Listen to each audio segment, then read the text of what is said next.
Hey, how's it going? I am going to read you some cards. But first, look at some signs, please.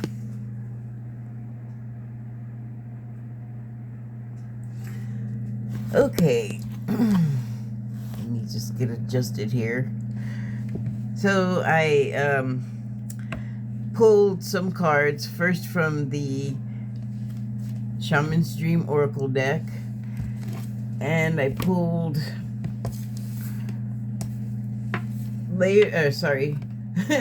Unmarked Trail, Layered Trail. And the subtitle is Revelation. I didn't actually pull this card today, but I felt like it might come up. So from yesterday, where I didn't think I was going to have internet to make a video, so I just didn't. And then the last day I thought I was going to have it, I didn't make one because they've been taking so long to upload. I was like, I didn't know if it was going to upload if I didn't have internet or what. I don't know. That is not my area of expertise, if I have one at all. But it's Will-O-the-Wisp, the card from yesterday. And the subtitle on this one is Treasures Hidden in the Shadows. So I'll just give you a look at it. It's number 62. 6 and 2 add up to 8.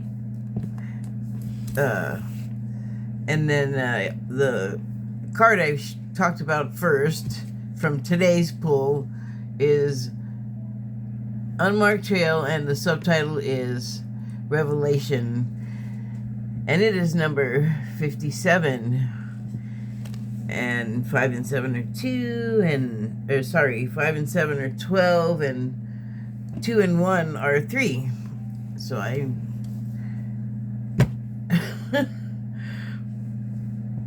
thinking to myself, what happened to getting the piece of paper? This is what I was supposed to be doing. So, I'd have to turn my back on you. Okay. So, I'm in a funny mood today. Oh, I'm not finished. I actually... See, this is why I wanted to be, as prepared as possible ahead of time. What was I going to say? Oh, yeah. So, yeah. Those weren't the only cards I pulled. I also pulled one from the Wild Unknown. Whoa, don't fall open. Wild Unknown Animal Spirit deck.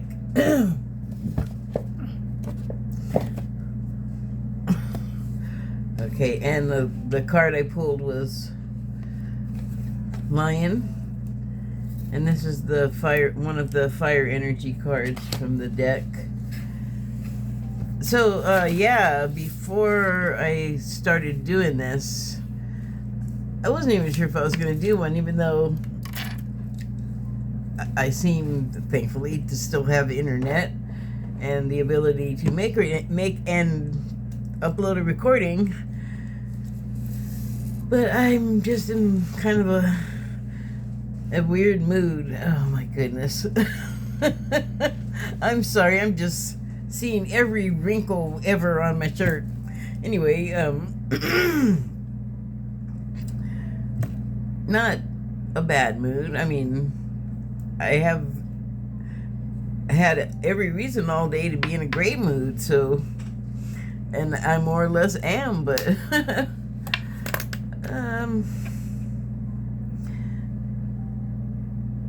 I don't know. I don't want to say I'm not motivated, because that's not it. I don't know. I guess just kind of thick and syrupy in the head. But I feel like I took in like a lot of information today, and it's one of those points where it's a null period, like sort of a plateau in between. This is like personal stuff for me. Well, obviously I'm talking about me, but it's just like stuff happened before and stuff will happen, but right now I'm just kind of like, I don't know, on like impulse power. Hard to focus. I think I talk about this probably every month and a half or so, every month, 2 months. Um, so I'm just kind of unfocused, or completely unfocused, I guess. I did have some impressions just about life in general, repeating themes, recurring themes, just not even just today, but just kind of building like a wave below the surface. I don't know, is that what tsunamis do? Like they can sneak up because they don't look like anything's happening because it's all below the surface? I'll look that up. That may be right. Sounds right.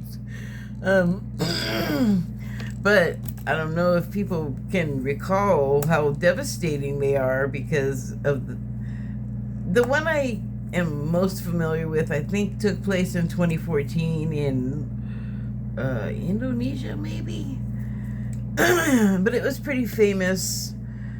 There was a lot of footage of it, and it was a place where there were tourists from all over the world, and because I'm in America, of course, American ones were like a big deal. And then there was another one that was, I think she is French. She survived it. And she's a model. Or she was at the time, I don't know now. But she, I believe, lost her fiance or boyfriend. I don't think they were married, but I think they were probably headed in that direction. And it was, you know, reported on a lot, like her thing. And then she was there, like, trying to help the survivors, you know, locate people and clean up the mess and deal with all the dead and all of this stuff. And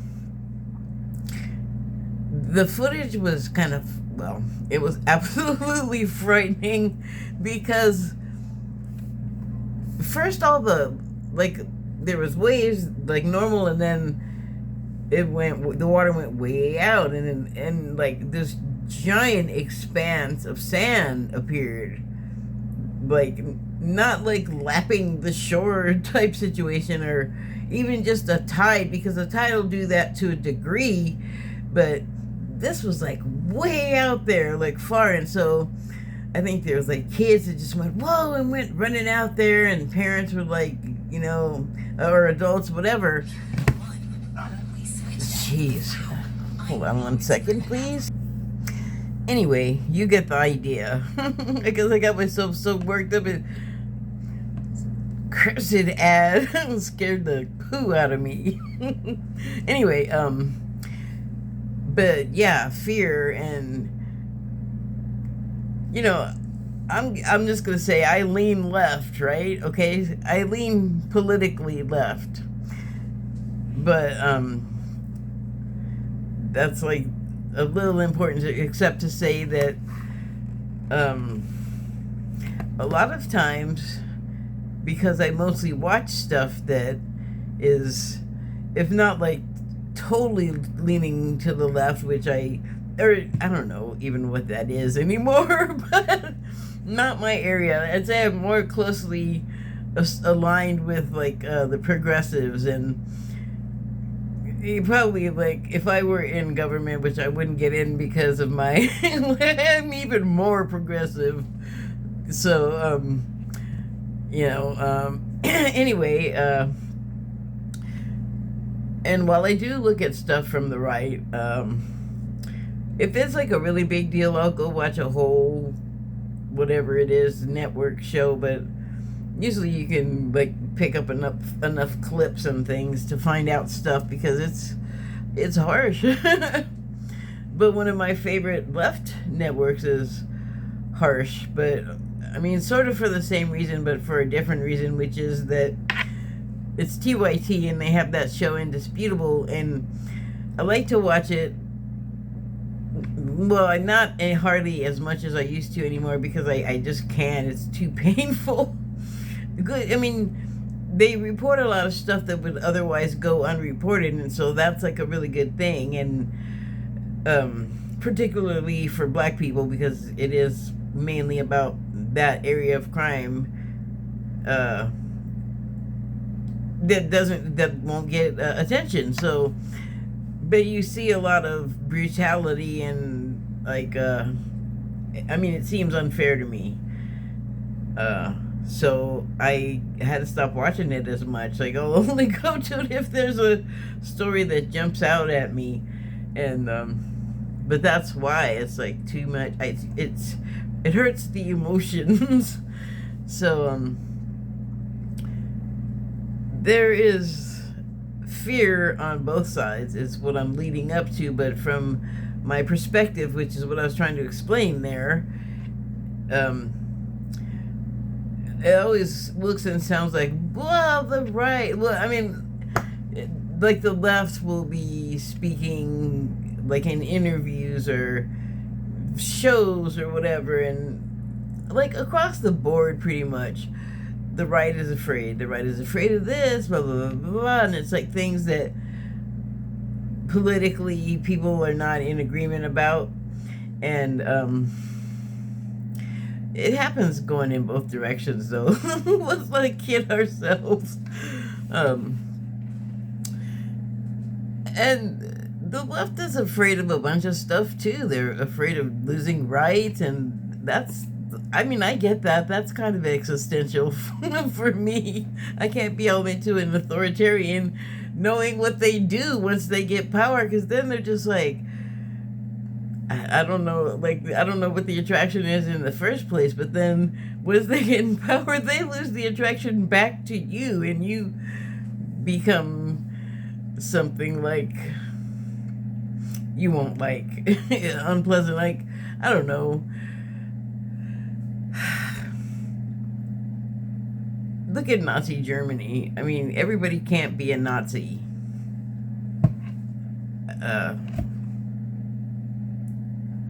It's a pyramid. It's a pyramid type situation.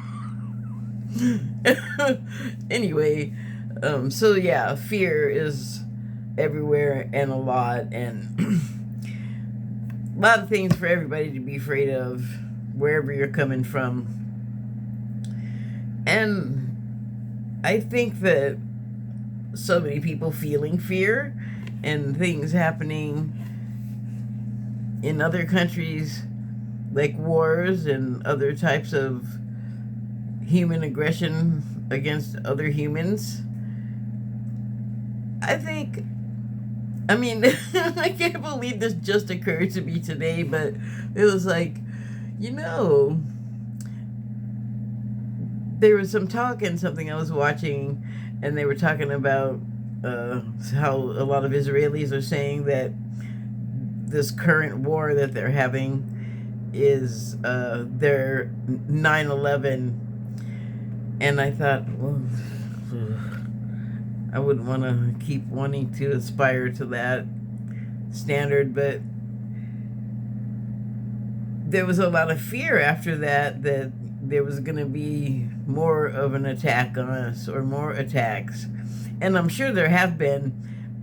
Then I'm sure that, like, the FBI has caught a bunch of people, or whatever cases, you know, we don't necessarily hear about that stuff, and they don't publicize it, because why do you think? It'll scare people. So, but I mean, if I think a few more steps, I know that, right, on a level. So probably everybody else has that going on, and then the wars is probably, here's what I thought, the wars probably like churn up more fears in us, if I haven't made that clear. That's what I was trying to get at. But I thought, well, you know, we kind of got it coming, because we've done it to so many other people, like invaded their countries, and the Israeli-Palestinian conflict is a macrocosm of that, because to me, on a basic level, the Palestinians, just the citizens themselves with just no affiliation to stuff, of course they're gonna like have feelings about basically living in a country that's a concentration camp. Ooh, shoot, that was... Well, I mean, God, that was terrible.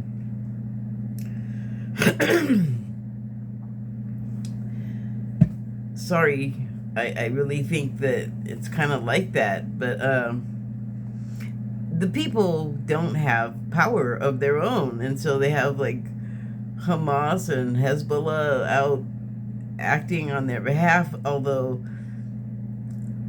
you don't really know for sure who's behind financing those organizations, you know?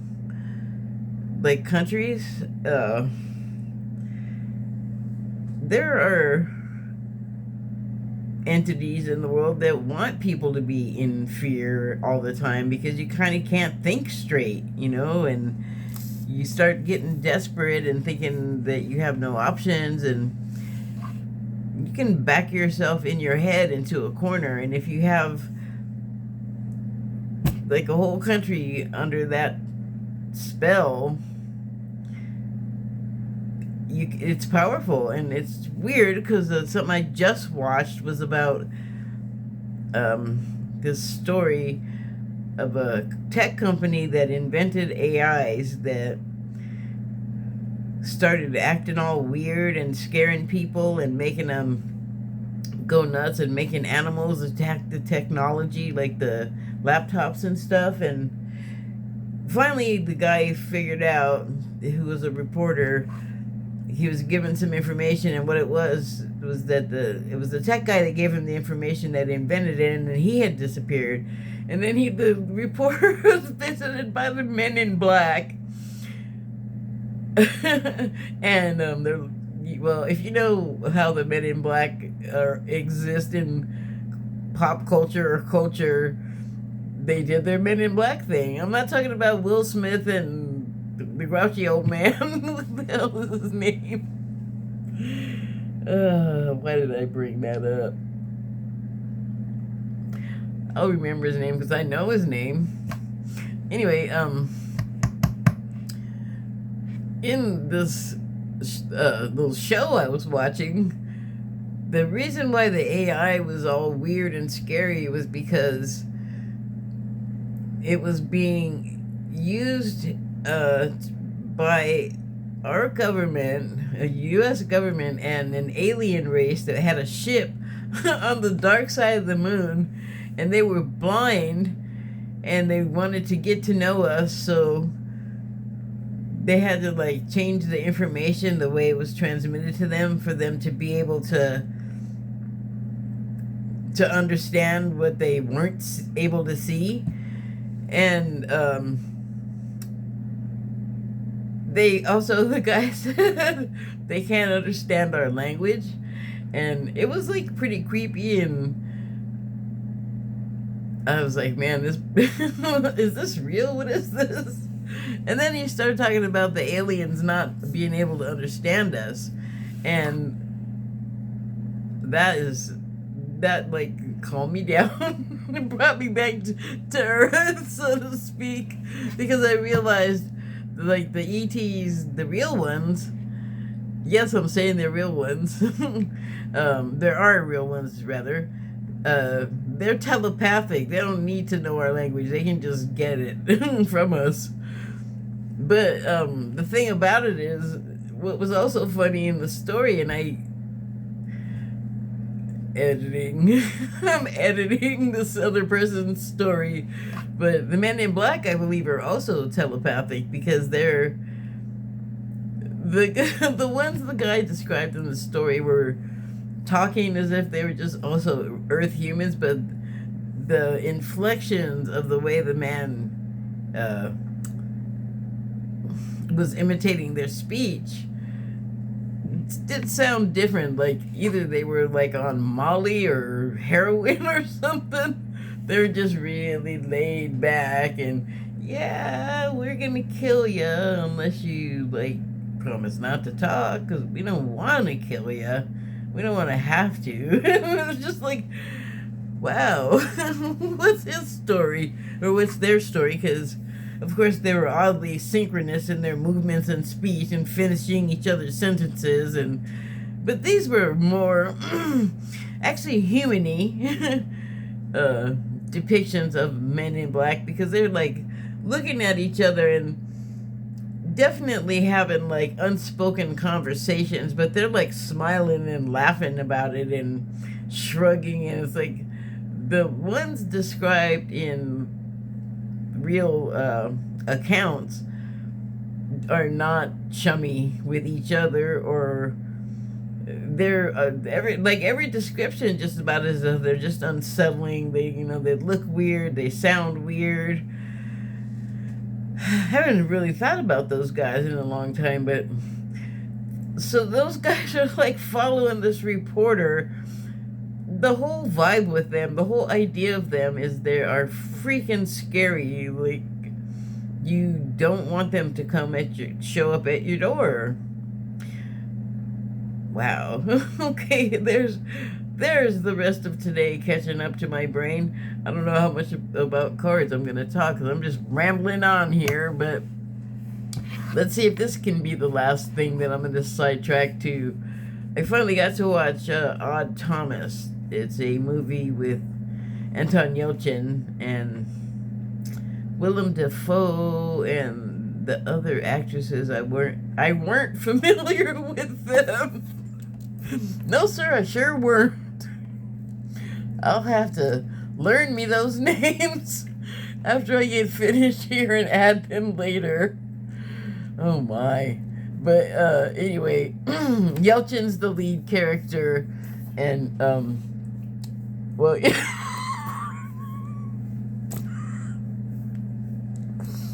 I went to write add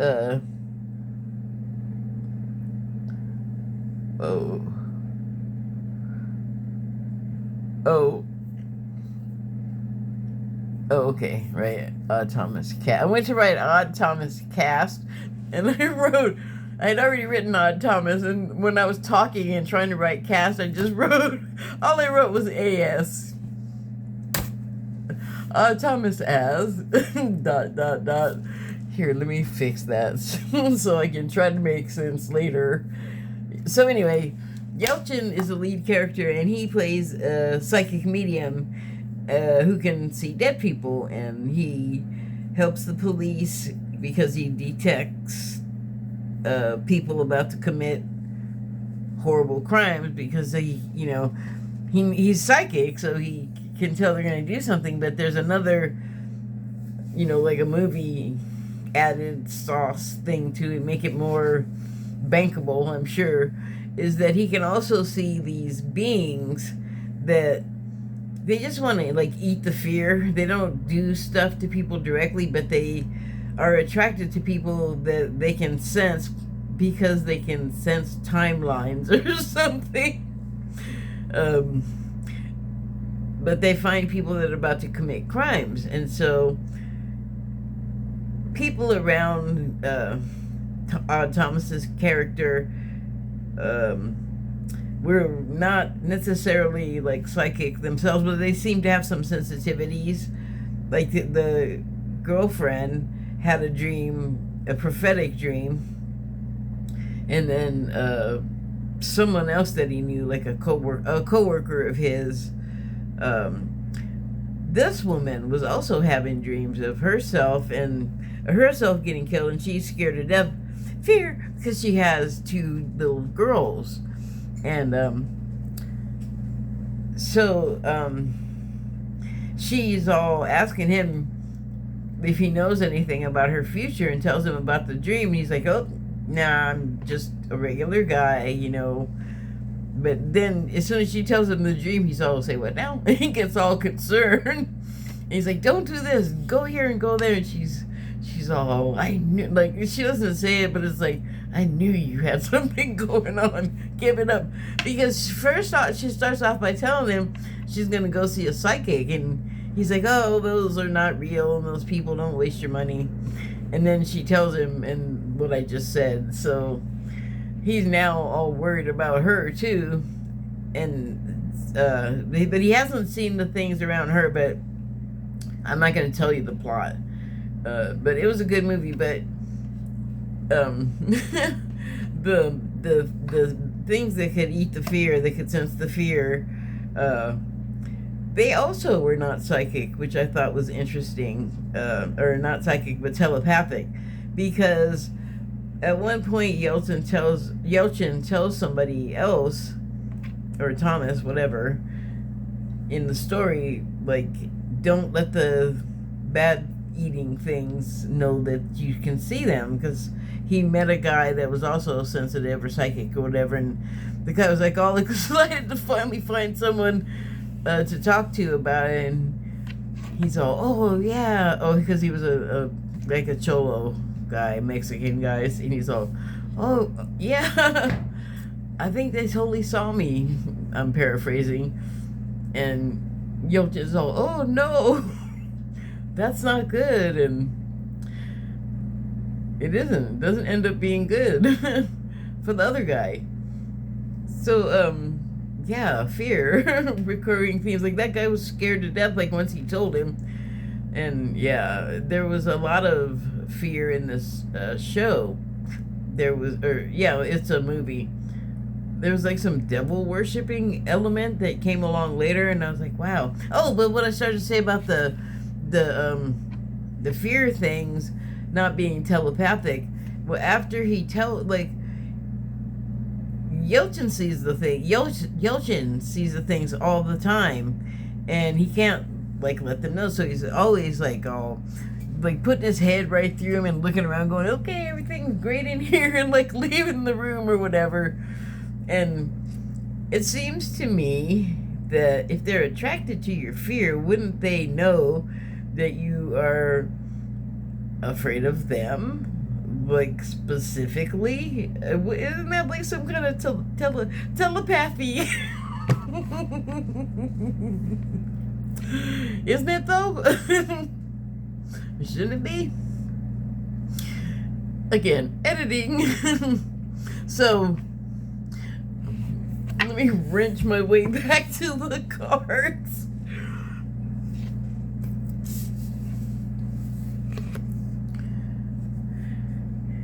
This card is not necessarily this, it's not necessarily a scary thing, right? Like I was just talking about. And it talks about finding treasure in the shadows. I believe that's the treasure hidden in the shadows. Yeah, that's the subtitle. So I guess fear, fear is very shadowy. We know that. We tend to attach it to darkness. But if you survive the thing that you fear so much, you know, even if it's like a serious physical threat or something, if you learn to survive it, you know, conquer it, you know, figure out some way to deal with it and still be able to go on with this in your life, I think that's quite an accomplishment. And like you've pulled a treasure from the darkness. And sometimes we need that darkness to realize that there's a treasure to be had there, to be found there.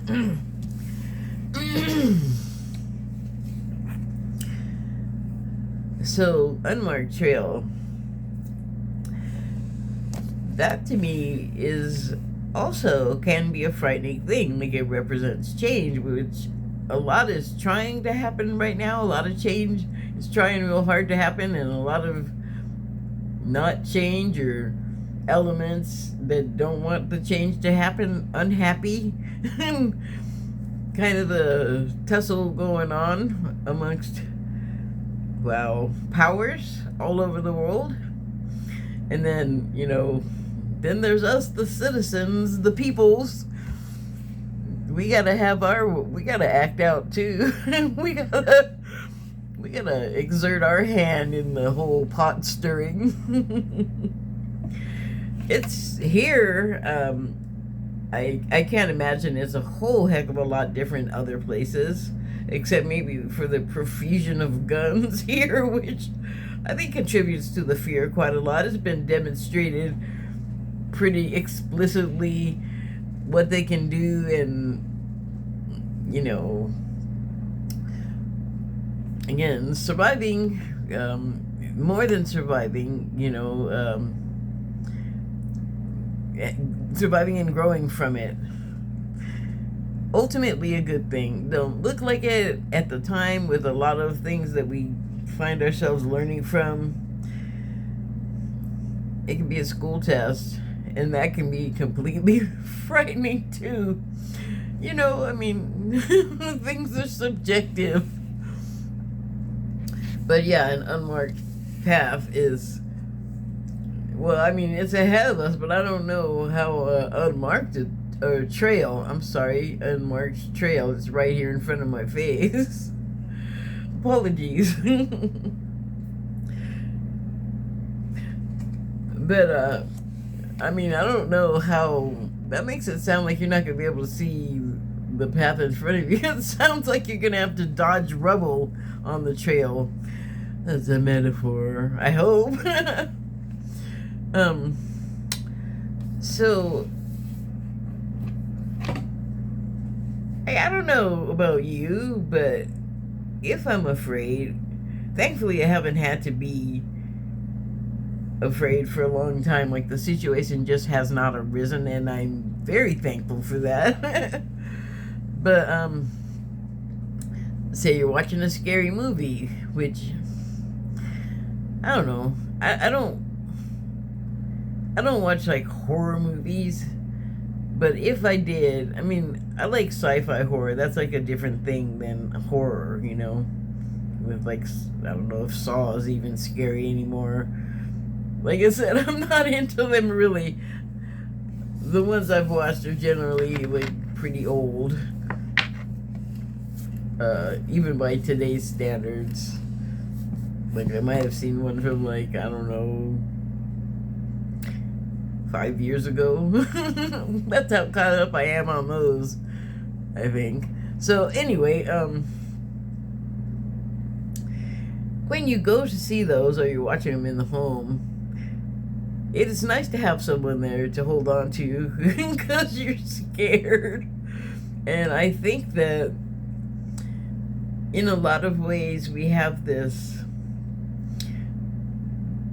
interesting dynamic I'm just now thinking of in this country with the scared people and the fear that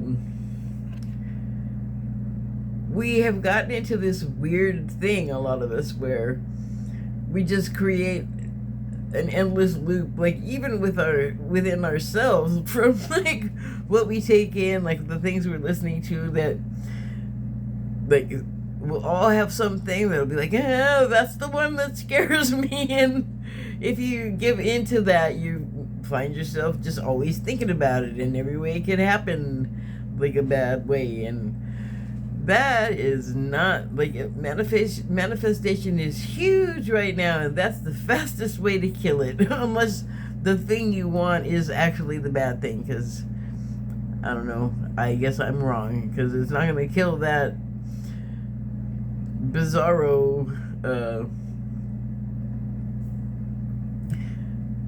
thing you want to manifest. And so, but thankfully, I think that it's out of such fear that, and programming also, but what I'm getting at is, and again, the left has its issues too with, it's not soft and fluffy like you might think. Like, it's not as snowflakey, I mean, everyone's cool, but like stay in your lane. Don't get your stuff on my stuff. Don't get your bad people around my good neighborhood. Where like there's a very HOA sort of mentality in a lot of ways too. And also, and my thought is like, why don't we stop scaring each other and like start like comforting each other and start like giving us reasons to count on one another for the type of protection or the feeling that someone's with you at your back that you can trust, and in those scary situations when life has a jump scare at you. And on that note, well, that I didn't talk about this picture at all because it doesn't matter to me right now. It has not. I don't know why I'm telling you that, but now you know. And so I'm going to pull out the card from the Animal Spirit deck, and it's Lion.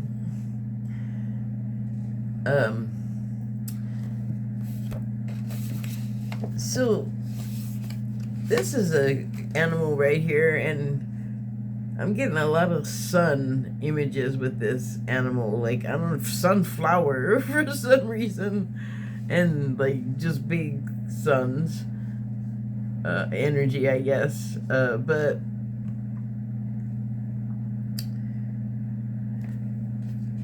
it's okay. So I'm gonna just read from the book because I think it's gonna help me get what I'm trying to choke out better said. Okay, lion, patient, regal, a complete master. The lion is a master of the fire element and the living mascot of self-transformation. A lion personality dedicates their life to personal and spiritual growth. This dedication inspires some and intimidates others. Therefore, the lion is respected by all, but known intimately by few. Some mistake the lion as hard to access or aloof, yet those with a keener eye know better. Lions are observant, stealth, and precise in their words and actions. They do not waste energy or resources. This card reminds us that self-mastery is available to us all no matter where our quest begins. I was right. So, this is what I had been thinking before I read it from the book, is that this animal, I have talked about them before as being like gigolo type characters because they sort of laze around at home with the kids and the other husbands, the other feline husbands, and while the women are out hunting.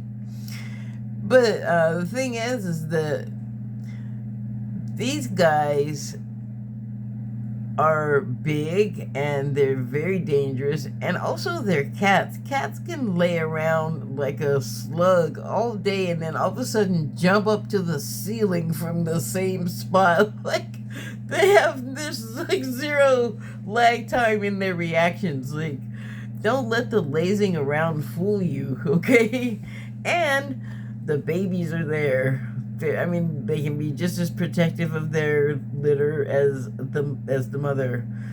So, and I think the other animals are well aware of how dangerous they can be. So, they, knowing this, don't have to, like, leap out and react and kind of throw their weight around, and, like, that's a people thing, right?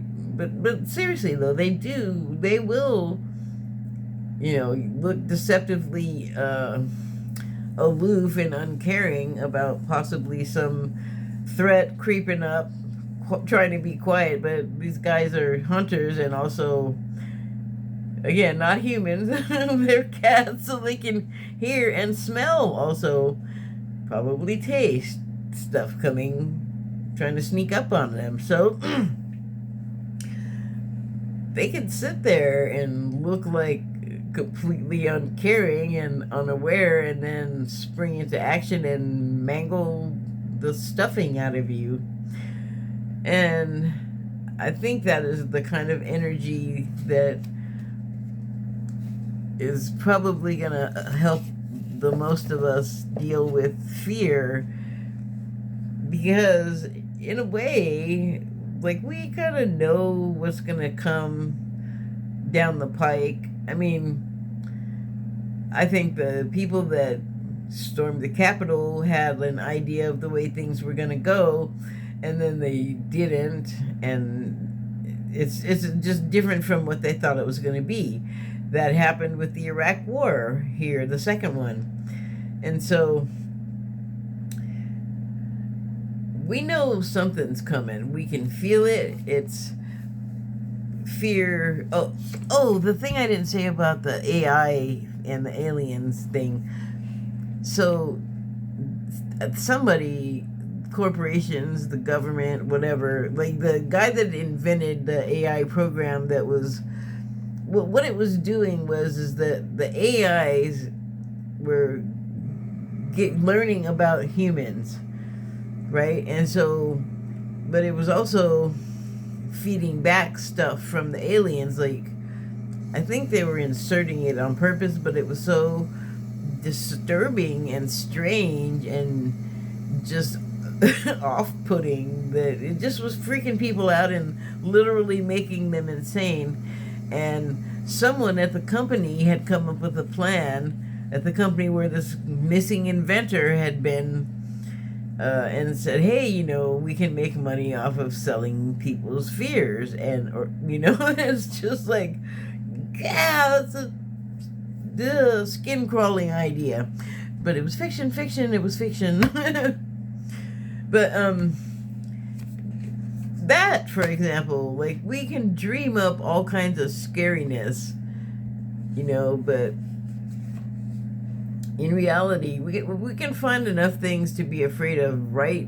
We don't really have to dream stuff up. And it's good to be strong and be able to fight and defend yourself and be scary and dangerous, but it's also good to be just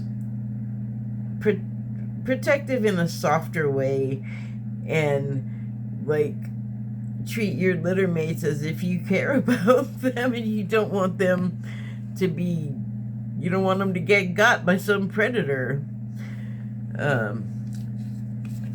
So my thought is, and this is like probably like ridiculous, like a too many flips gymnastic trick or something. For it's kind of hard for me to wrap my mind around too, but boy, we would save so much lives and energy and just change the polarity on things if, instead of just being afraid of all kinds of stuff, look to each other for ways we can be of comfort to each other, because I don't think that that's an impossible thing. I think that in our hearts, that thing that people always say about they'd do anything for you, they'd give the shirt off their back, I think in our hearts that's ultimately true. But man, we wrapped a lot of fears and scary stuff around it and run it through our own filters and dream up stuff like that crazy AI Men in Black story. You